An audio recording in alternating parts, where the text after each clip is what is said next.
of the nation of Judah, it's going down. And it's going to lead, of course, to captivity. Spoiler alert if you didn't know that already. Okay.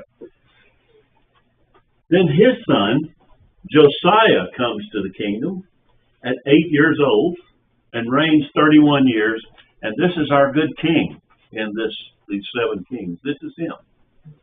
Manasseh repented, but the overall influence of Manasseh was bad. Josiah, on the other hand, his grandson, he was not like dad and granddad. Now, when you think about it, what would cause an 8-year-old to go a different way than his father and his grandfather had gone? He saw that his father was killed.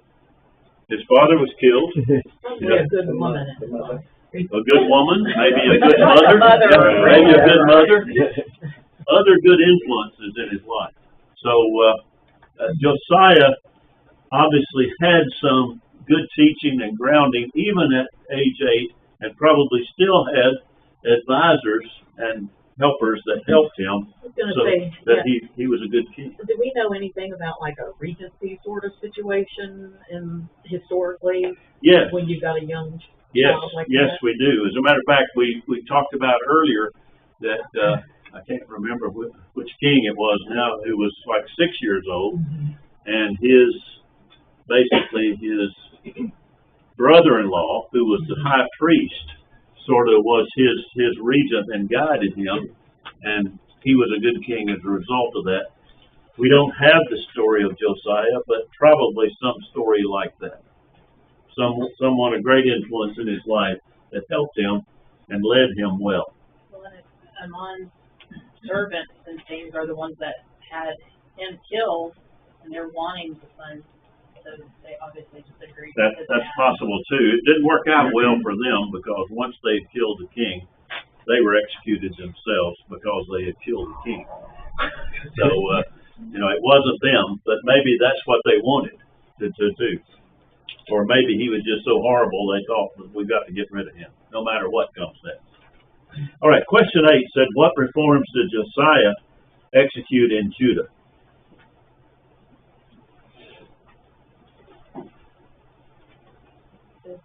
Clean Judah and Jerusalem of the high places, Asherah poles. Purged them of the high places, the Asherah poles.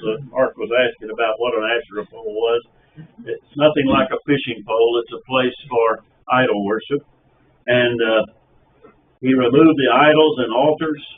And he went even further than that. The places that were regarded as high places, he desecrated with bones of the dead, so that those would be contaminated or looked on as contaminated and therefore not used.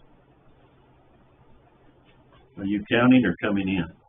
Counting. Loretta's over here behind the door, so don't miss it.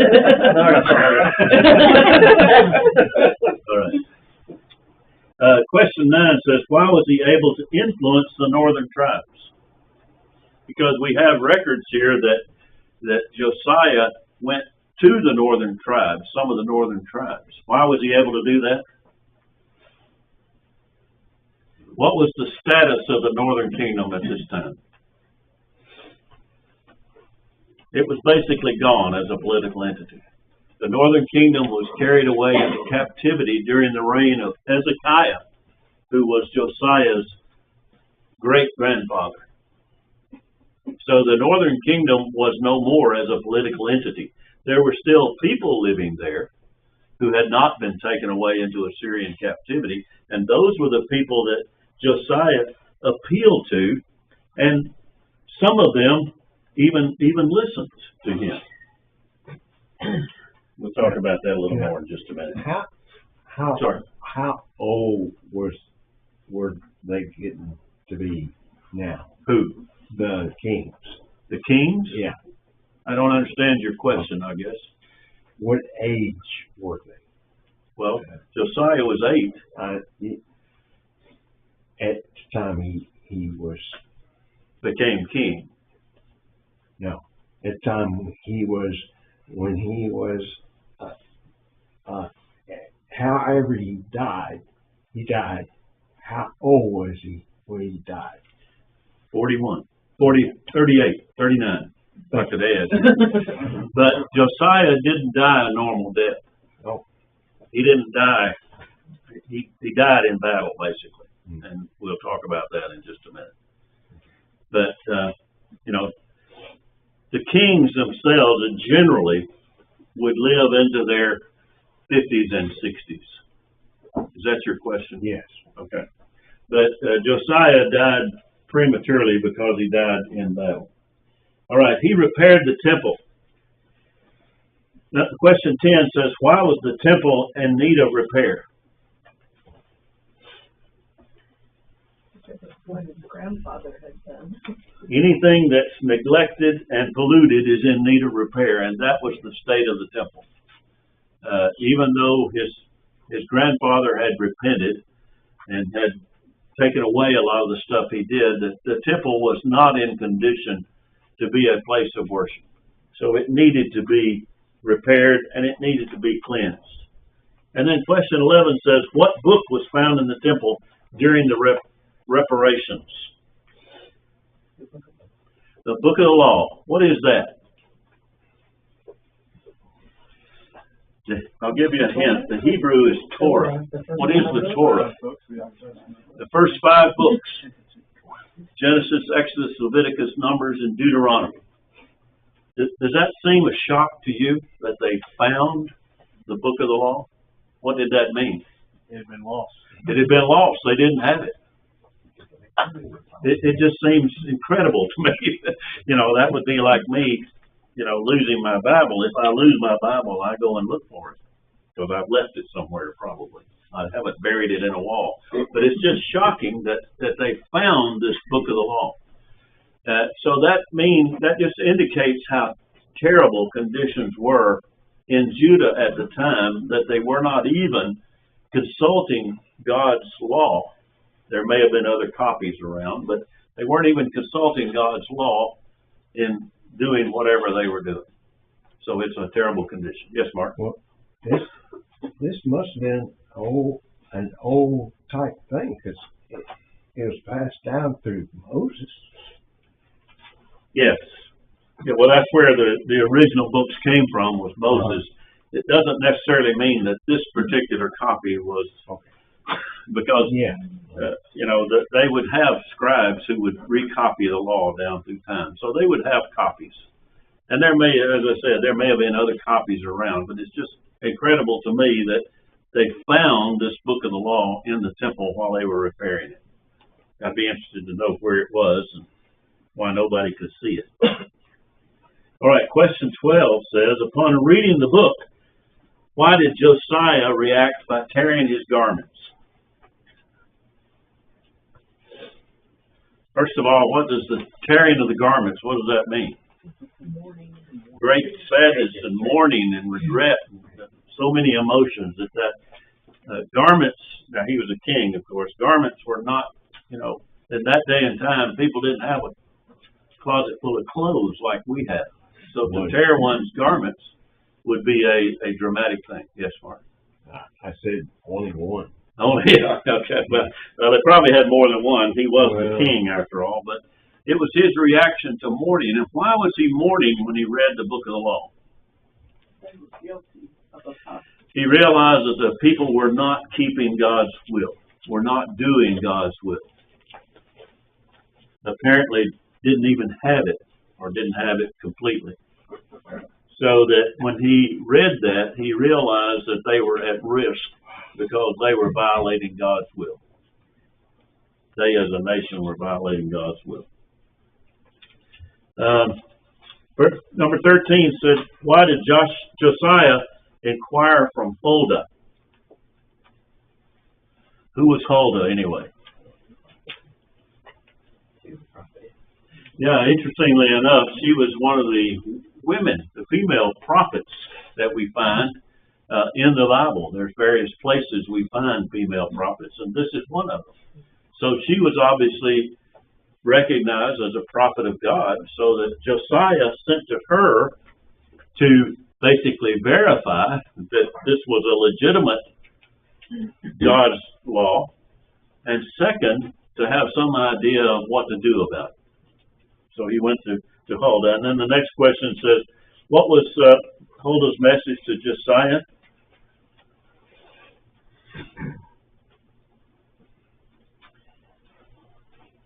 Was it good news or bad news? It was bad news. Tempered with maybe personal good news for Josiah, but not exactly. Because what Huldah said was that God's wrath will be poured out on Jerusalem and on Judah because of their forsaking God's will. Now, the exception was that it would not be during the time of Josiah. Now, would that be good news or bad news for him? Mike, that's a John Slack question. What's the answer? Both. It's good news and bad news. It's good news because during his reign, this would not happen. But it's going to happen during whose lifetime? His children and grandchildren. So for those of you who have children and grandchildren, that wouldn't be good news to say, it's not going to happen during your lifetime, but it is going to happen. And so that was the message that Josiah got. And as a result, question 15 says, what covenant did the men of Judah make?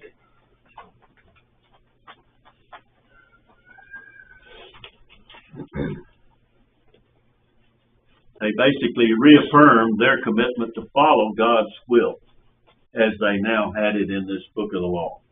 So they just reconfirmed the covenant with God. Now, would that help? Yes. Yes, it would help them, wouldn't it? Because it would reunite them to doing God's will. But God has already said, and it's basically, if you read some of the other passages, God's destruction or punishment on Judah is going to come because of the sins of Manasseh, who was Josiah's grandfather. It's coming. It would help them.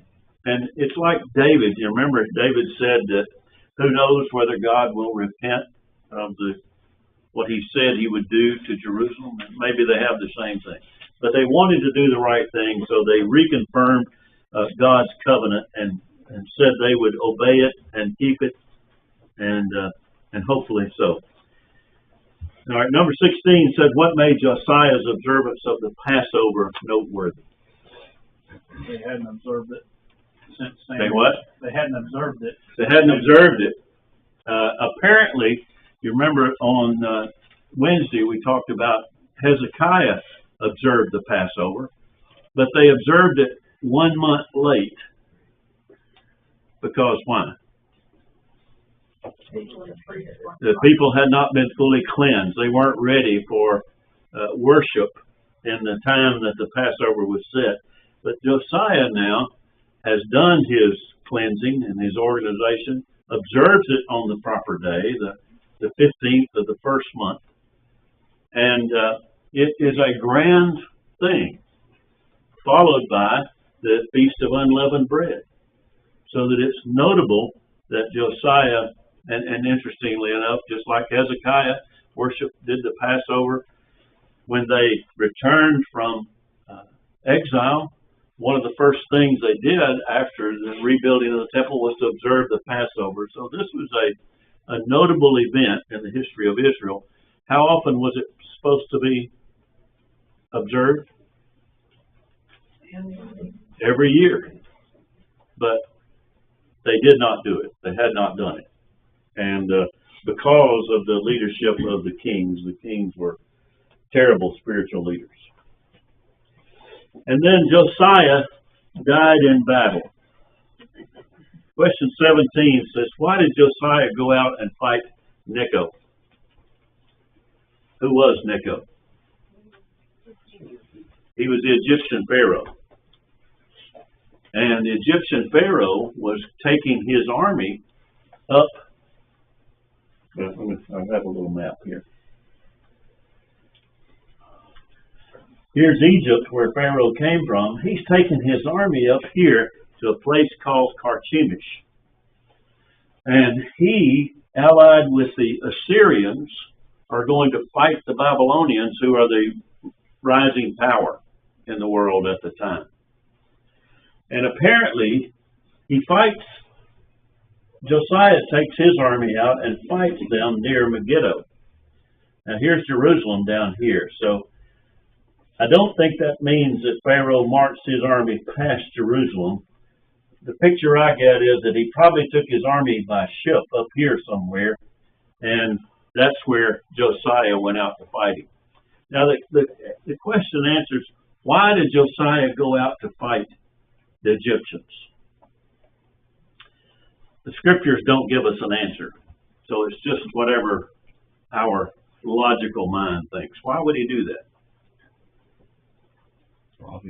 Probably saw it. Probably saw them coming up. Saw them as a threat to Yeah. Judah? That's very possible that he saw them as a threat, although they had, by that time, they had sort of bypassed Judah. So they were, Egypt's down here, they were up on the north side of Judah. It's possible that Josiah was allied with the Babylonians, and so that he went out to fight them as an ally of the Babylonians, because they were going to fight the Babylonians. It's interesting. What does the Egyptian king say to Josiah? God told me to fight That them. God sent me. Now we don't know if that's true or if God actually did send him. We don't know. But that was his message to Josiah. Don't do this because God has sent me to go and to fight. But it's interesting that he uses that terminology when talking to Josiah. So Josiah loses this battle with the Egyptian and is killed. And as a result, the Egyptians then exercise some control over who's reigning in Jerusalem for a short period of time. Does anybody know how this battle came out up here at Carchemish? If you look at military history, this is a pretty famous battle in military history. It was a great chariot battle because the Egyptians used chariots, the Assyrians used chariots, the Babylonians used chariots. So this was a great chariot battle up here near the banks of the Euphrates River.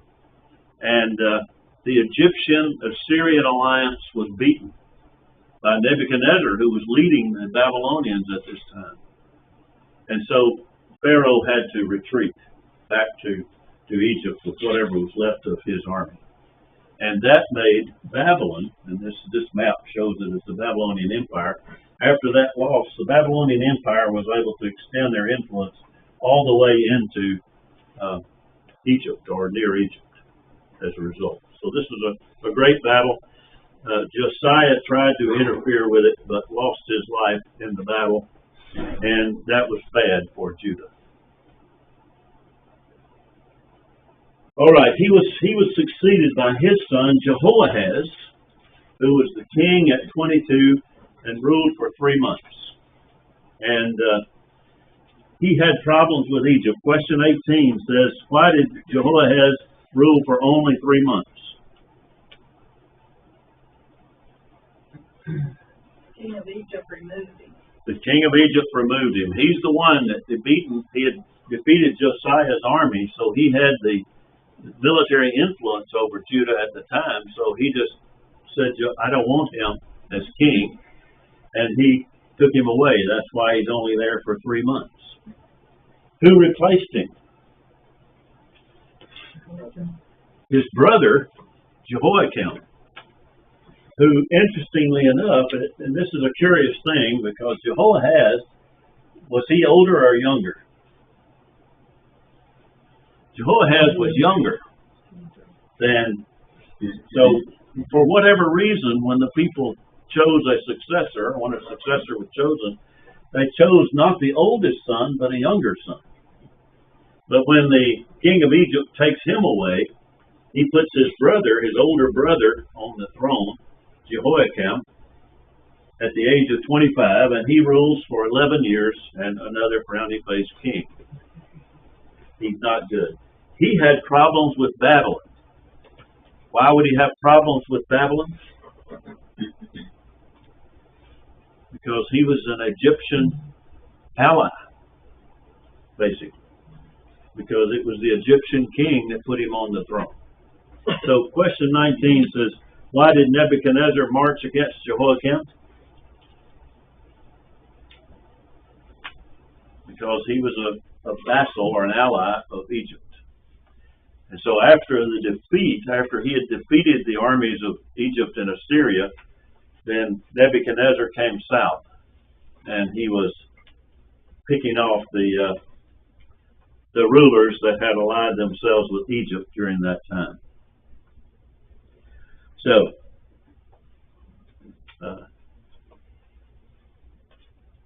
he was taken away as a ruler.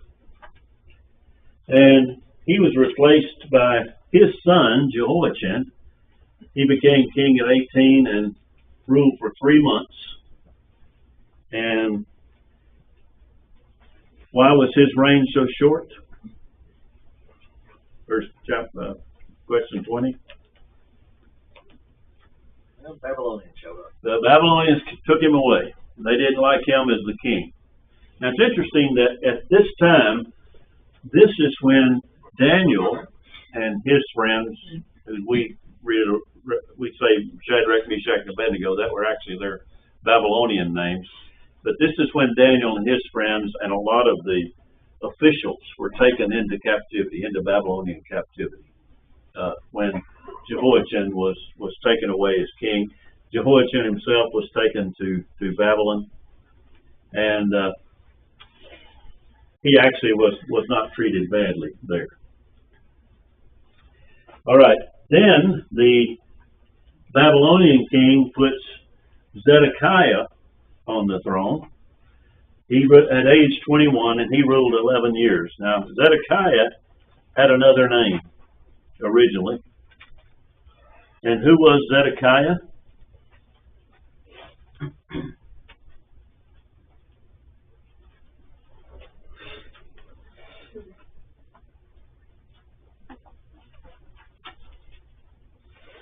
All right. Chapter 36, verse 8 said, Jehoiachin was 18 years old when he became king. He reigned 3 months and 10 days. He did what was evil in the sight of the Lord. In the spring of the year, King Nebuchadnezzar sent and brought him to Babylon with the precious vessels of the house of the Lord, and made his brother Zedekiah king over Judah and Jerusalem. And I didn't write it down, but if I remember right, his name was Azariah, and it was changed by the Babylonians to Zedekiah, which probably reflects better as far as their religious worship goes. All right, so 21 says, who chose Zedekiah as ruler over Judah? Yes, answered that already. Nebuchadnezzar, king of the Babylonians, chose him and placed him there. And then 22 says, how did Zedekiah react to Jeremiah's prophecies? Jeremiah was the prophet during this time of the pre-exile and then leading into exile, and he was trying to get the people of Judah to preserve themselves by basically obeying the Babylonians, because it was God's will that the Babylonians were there over them to begin with. But Zedekiah basically refused to obey Jeremiah, refused to do what Jeremiah said, and even went against him in some ways. And then 23 says, what provoked Nebuchadnezzar to invade Judah?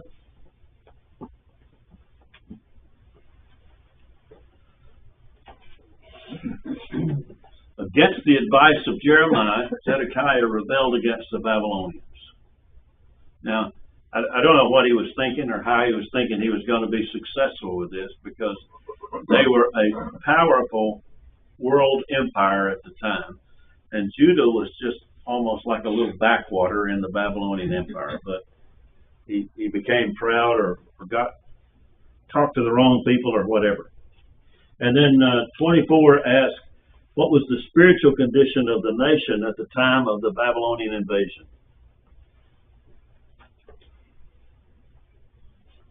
It was bad again. It was bad. It was real bad. The temple was polluted again because it had fallen into disuse and maybe even misuse. They refused to listen to the prophets. Jeremiah, along with other prophets, were prophesying at the time. They would not follow God's will coming to them through the prophets. And so they were just a rebellious, stubborn people at the time. And also knew what God's edicts had been up until that time. They were playing with their own demise. And then 25 says, what happened to the city and the temple at the invasion? Yeah, the city was and the temple were burned. The stones were thrown off. The wall was destroyed. And basically Jerusalem was left a rubble. And many other people still in Judah at the time were taken away into Babylonian captivity. So this was the end of the kingdom of Judah. Not the end of the story, because God's covenant with David and with Abraham are going to continue on. But this is the end of the independent kingdom that they have in Judah. So then we have the exile and return. We said in the beginning that Chronicles was written after they returned from exile. So that Chronicles is basically a looking back over the history of their nation. And it emphasizes the worship of God and the temple and things like that coming forward. So 26 says, how long did the captivity last? 70 years. They were in Babylonian captivity from 70 years, and that counts from the initial taking during the reign of Jehoiachin to the time that they returned. And then 27 says, what does the land had enjoyed her Sabbaths mean? This is in 36:21. It says, to fulfill the word of the Lord by the mouth of Jeremiah, until the land had enjoyed its Sabbaths, all the days that it lay desolate. It kept Sabbath to fulfill 70 years. What does that mean? What was the Sabbath? The day of rest. What was supposed to happen on the Sabbath? Basically nothing. The activities were very limited. But over all this time, and particularly in the later part of the nation, the Sabbaths had been violated. Both the weekly Sabbath days and the Sabbath years. So that what Jeremiah is saying to them is the 70 years is going to be the makeup for all those Sabbaths that were violated. So the land is going to lie idle for those 70 years, and because the Sabbaths had not been observed. And then question 28 asks, who allowed the Jews to return to their homeland and rebuild the temple?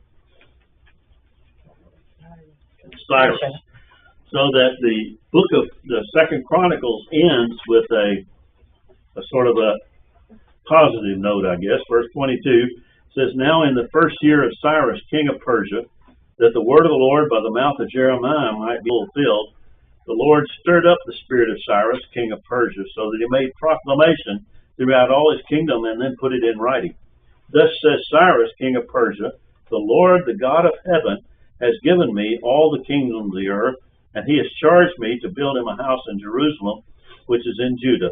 Whoever is among you of all his people, may the Lord his God be with him. Let him go up. And then that would be followed by the history of Ezra and Nehemiah and Esther. That book also took place during the time of the exile. And then the Old Testament ends. So it could be that Chronicles is the last book. It could be that Nehemiah is the last book. But this is the end of the Old Testament history of God's people here in Chronicles. So, I have a question for you. What would the Chronicles story mean to the returned exiles? Because this is written for those who have returned from Babylonian captivity. What would this story mean to them? Amazing. Amazing story. History is good and bad, though, isn't it? Yeah. Yeah. You know. Yeah. Hopefully, there's a lesson to be learned. They weren't alive Yeah. during this. Follow the good example and reject the bad. They what?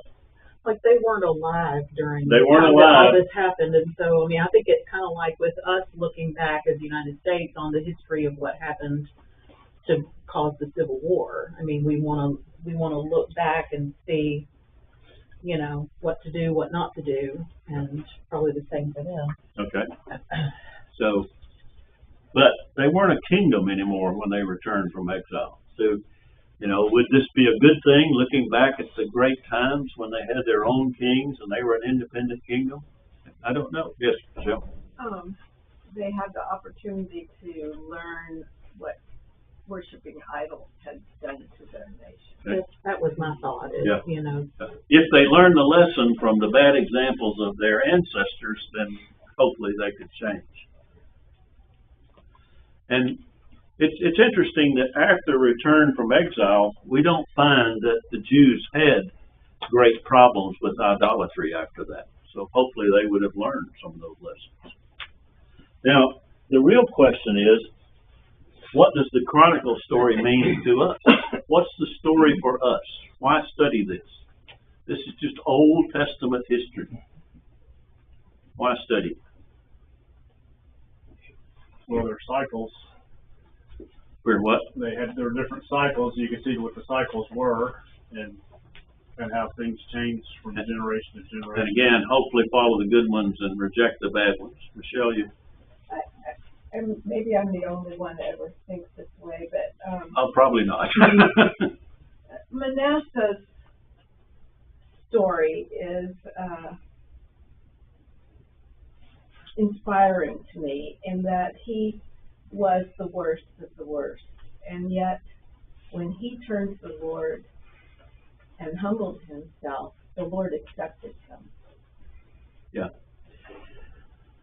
And that's a good reflection on God's grace, isn't it? Because what it means is no matter where we are in life, if we will turn to God and give ourselves to Him, He will accept that as our all. Even if it's only the last few years of our life, that's God's grace. The bad news is that the consequences of our actions may remain in place even after we've repented and God has forgiven us. The consequences may still be there. So that the consequences of Manasseh's horrible time, his horrible reign, still remained in the nation of Judah, and ultimately, I think, contributed to their downfall. Yes. I just want to say, through First Chronicles 1 to Manasseh, it gives a whole history. It does give the whole history. So, in entire history. Yeah. And I think that was the writer's aim. Yeah. Because these people are returning from exile in Babylon. They've been disconnected from their nation and their religion, even for a period of time, even though they had the priests and things there with them. But it really hurt the nation. But this renews their knowledge of their nation, of their history. And to us, I think one of the messages to us is God will always keep His covenants and His promises. He made a promise to Abraham that through him, the nations of the earth would be blessed. And even though He's taken this nation away, He has preserved this thread, this remnant, as we call it, throughout. He made that promise to David about David would always have someone to reign on his throne. So even though now the throne is gone, there's still a progression leading up to whom? To Jesus, who is a descendant of Abraham and a descendant of David. So we need to see that thread of God's promises running throughout, and our confidence should be in God. So, I've enjoyed this quarter with you, studying Chronicles. As I said before, I'm not sure I ever studied Chronicles in a class before. But it can be an interesting study, hopefully not just a dry history study. And there are lessons there for us if we'll see them and take them. So, on Wednesday, review 1st and 2nd Chronicles. You can read through them if you want to. It shouldn't take you more than half an hour to 45 minutes to read both books. But the first 9 chapters of Chronicles, 1st Chronicles, is hard reading because that's the genealogies.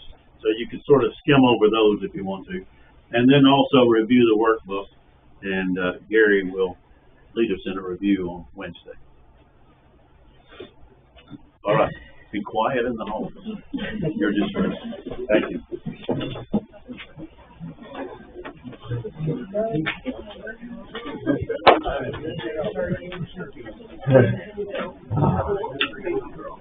I have to get up 2 or 3 times.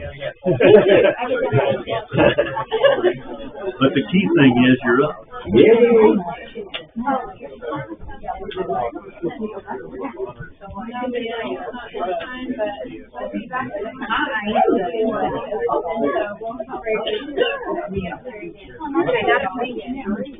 Hi, Grace. Good to see you again. Hadn't been that long. So we're still more here for a bit.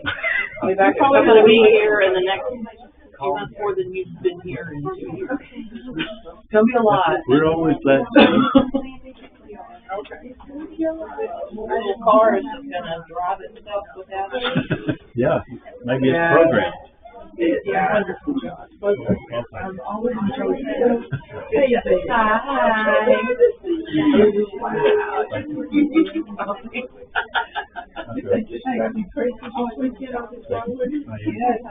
Hi. No, it's fine. Y'all do a lot of cooking, are you?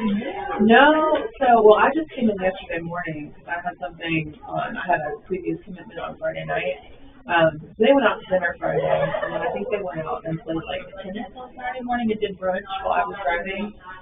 And then we went to go to like for the dress to get her dress altered, like to start measuring for alterations. We did that together. We went to a coffee shop. We went and painted pottery. We watched a movie. We played some games. Had some pizza. It was just very calm. Preston. Yeah. Should be a nice occasion.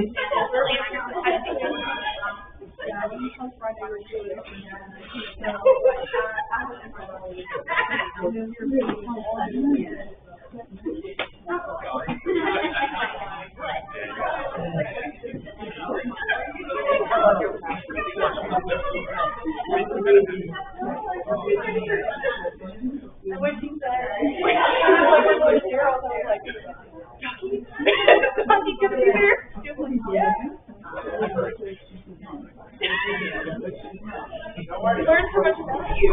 You're going to fit in great.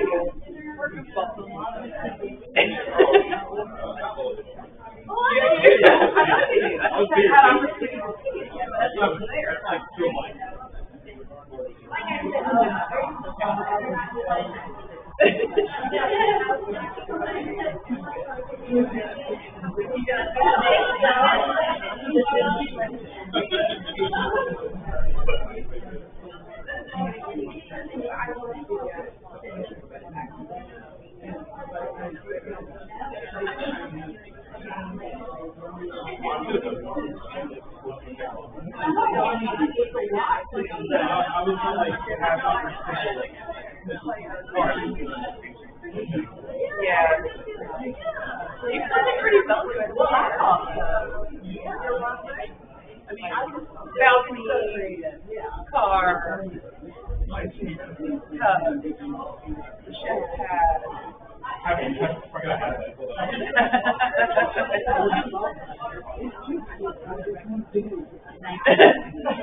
you. That's what she said. Yeah, she was like,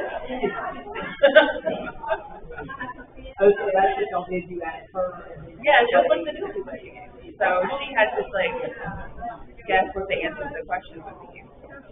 She got one so correct. You're on the same.